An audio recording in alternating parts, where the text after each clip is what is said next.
इस वीडियो का उद्देश्य केवल समाज में सोशल मीडिया के द्वारा हो रही हानि को दिखाना है। किसी व्यक्ति विशेष की भावनाओं, इज्जत और मर्यादा को ठेस पहुंचाना नहीं है। दोस्तों, हमारे YouTube चैनल पर नए हो तो सबसे पहले YouTube चैनल को सब्सक्राइब करें। सच्चा प्यार और दहेज प्रथा का अंत। राजस्थान के एक छोटे से गांव दौसा में, जहां परंपराएं गहरी जड़ें जमाए बैठी थीं, वहीं दो दिलों की कहानी जन्म ले रही थी। सपना जोशी और पवन मीणा बचपन के दोस्त थे। उनके बीच की दोस्ती कब प्यार में बदल गई, यह उन्हें भी पता नहीं चला। लेकिन उनके इस प्यार की राह में समाज की एक बड़ी समस्या, दहेज प्रथा, खड़ी थी। पहली मुलाकात से प्यार तक। सपना और पवन बचपन से एक ही स्कूल में पढ़े थे। दोनों की दोस्ती स्कूल के दिनों में ही गहरी हो गई थी। सपना पढ़ाई में तेज और आत्मनिर्भर सोच रखने वाली लड़की थी, जबकि पवन भी मेहनती और ईमानदार स्वभाव का था। स्कूल के बाद दोनों ने एक ही शहर में कॉलेज किया।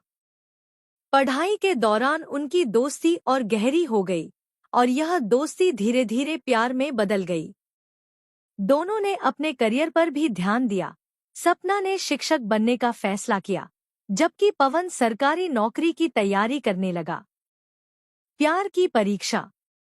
समय बीतता गया और दोनों ने शादी करने का फैसला किया। जब सपना के परिवार को उनके रिश्ते के बारे में पता चला, तो पहले तो उन्होंने आपत्ति जताई, लेकिन पवन के अच्छे चरित्र और सरकारी नौकरी की वजह से वे मान गए। लेकिन मुश्किल तब आई जब पवन के परिवार ने दहेज की मांग रख दी।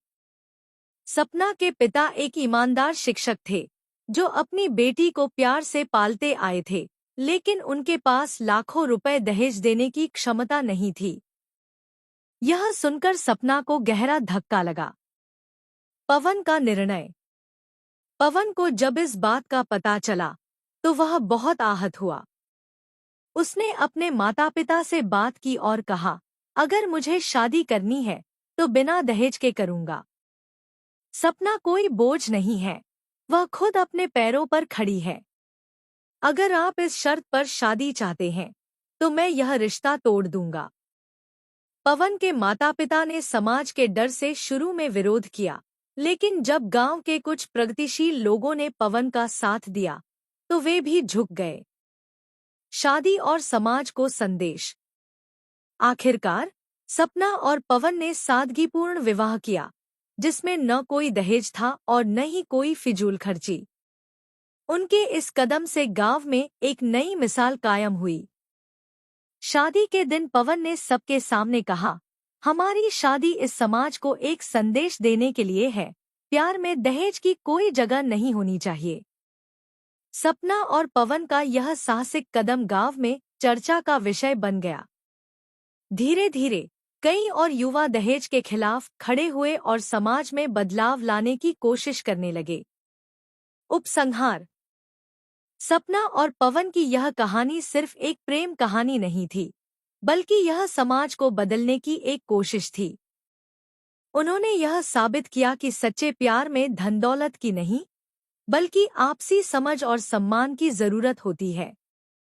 उनकी यह शादी समाज में एक नई रोशनी बनकर आई, जिससे कई और परिवारों ने दहेज के खिलाफ आवाज उठानी शुरू कर दी।